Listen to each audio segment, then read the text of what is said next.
Hi everybody, welcome back to Book Talk with Notion Press. Here we have Mr. Namit Shastry, Author of. The Mysterious Call. So before we begin, can we find out how old you are? So I'm currently 15 years old. Wow, insane. So is this your first book fair? Yeah, this is my first book and this is the first book fair. Wow. So how is it visiting the world's largest book fair? It's a very great feeling, to be around different authors, some Right. of my age, some senior, and some Right. old people also. And it's a very great feeling.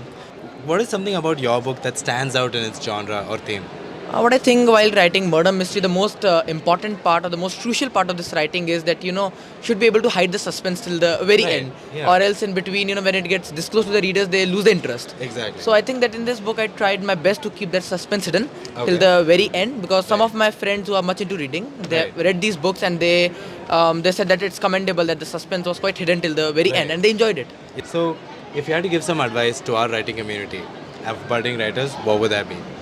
I think you should just keep writing, even if you are not good at writing, not good at English or any other problems. Right. Just continue writing, because one day will come when after some time you'll obviously express yourself in a better way. Right. Like it took me around one and a half year to just know how to write, or Right. what exactly is writing books, writing articles. Right. And then once you get that, then the progress is very rapid. Thank you so much for sharing your experience Thank with you. us. Thank you. We have a wonderful book fair. Thank you. Thank you.